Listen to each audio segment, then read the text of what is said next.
जो 3 बेर खाती है वे 3 बेर खाती है। इस पंक्ति का अर्थ है जो किसी समय दिन में 3 बार भोजन करते थे वो आज मात्र दिन में 3 बेर खाकर गुजारा कर रहे हैं। साथियों, ये पंक्ति केवल शब्द नहीं है बल्कि महाराणा प्रताप और उनके परिवार के त्याग, संघर्ष और देशभक्ति की अमर गाथा है। ये शब्द उस समय के कठिन हालातों को समेटे हुए हैं जब मेवाड़ के राजा और उनका परिवार अरावली की तपती घाटियों में स्वतंत्रता की लो जलाए रखे हुए थे। कभी राजमहलों के वैभव में पले महाराणा का परिवार आज जंगलों में कंदमूल और अधपके भोजन पर गुजारा कर रहा था। एक समय था जब रानी और उनके सुकुमार बालक महलों में 3 बार भरपेट भोजन करते थे। वही परिवार अब 3-3 दिनों तक भूखा रहकर मातृभूमि की रक्षा के लिए संघर्ष कर रहा था। यह बात सिर्फ भूख और प्यास की नहीं बल्कि आत्मा की दृढ़ता और त्याग की कहानी है। यह कहानी है उस अड़िग निश्चय की जो कहता है चाहे कितना भी बड़ा संकट क्यों ना हो, मातृभूमि के सम्मान और स्वतंत्रता के लिए हर बलिदान छोटा होता है। आइए जानते हैं इस गौरवशाली बलिदान की कहानी जिसमें महाराणा प्रताप के संघर्ष के साथ जुड़ा है एक 12 वर्ष के बालक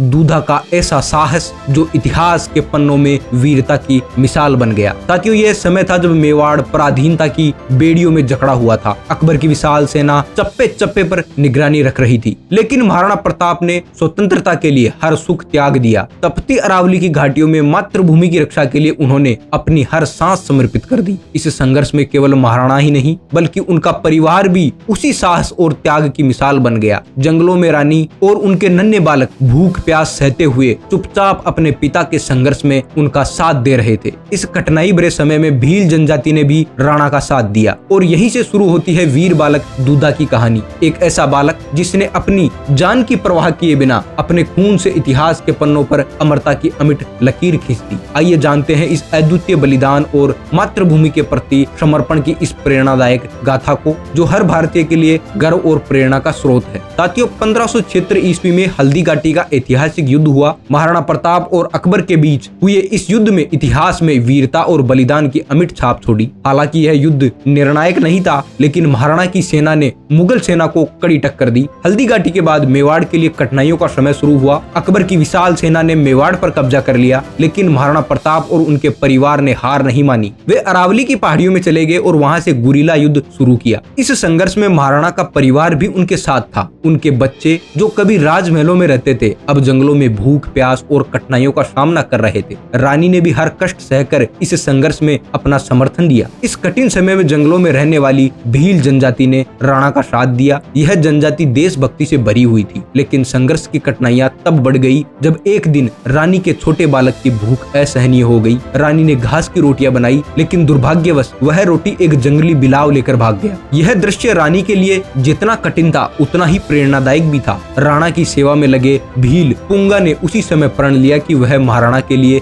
हर रोज भोजन का प्रबंध करेगा और बारी बारी से सभी भील जनजाति रोज महाराणा के लिए भोजन भेजते थे। पुंगा का बेटा दूधा जो महज 12 साल का था अपने पिता से महाराणा की वीर गाथाएं सुन सुनकर बड़ा हो रहा था, लेकिन नियति ने पुंगा को अकबर के सैनिकों से लड़ते हुए वीरगति दे दी। उसके बाद दूधा ने यह जिम्मेदारी संभाली जो उनके पिता का प्रण था कि राणा के लिए हर रोज भोजन का प्रबंध करे। साथियों, आज दूधा के घर का नंबर था। दूधा की माँ पड़ोस से आटा मांग कर लाई और महाराणा के लिए रोटियां बनाई। फिर उन्हें एक पोटली में बांधकर दूधा को महाराणा तक पहुंचाने के लिए भेजा। जब दूधा महाराणा के लिए रोटियां लेकर जा रहा था अकबर की सेना को उस पर शक हुआ। उन्होंने उसे रोका, लेकिन दूधा ने जवाब देने के बजाय अपनी चाल तेज कर दी, लेकिन सैनिक उसके पीछे भागे। अंततः एक सैनिक ने तलवार से उसकी कलाई काट दी। फिर भी साथियों, दूधा का साहस देखिए, उसने कटे हुए हाथ के बावजूद रोटियों की पोटली उठाई और जंगलों में दौड़ पड़ा। रक्त बहता रहा, लेकिन उसका हौसला नहीं टूटा। गुफा में पहुंचकर दूधा ने आवाज दी, राणा जी। राणा जी दौड़ते हुए आए। जब उन्होंने देखा कि एक 12 वर्ष का बालक खून से लथपथ कटे हाथ और रोटियों की पोटली के साथ उनके सामने खड़ा है तो उनकी आंखों में आंसू बह निकले। दूधा ने टूटे हुए शब्दों में कहा, राणा जी ये रोटियां माँ ने भेजी है, उनका ख्याल रख, और अपने प्राण त्याग दिए। राणा ने कहा, धन्य है तेरी देशभक्ति, तू अमर रहेगा मेरे बालक। साथियों, आज भी अरावली की चट्टानों पर यह गाथा गूंजती है। दूधा जैसे बालक हमारे इतिहास का गौरव है। उनकी वीरता हमें याद दिलाती है कि मातृभूमि के लिए बलिदान की है भावना भारतीय संस्कृति का सबसे बड़ा आधार है। धन्यवाद।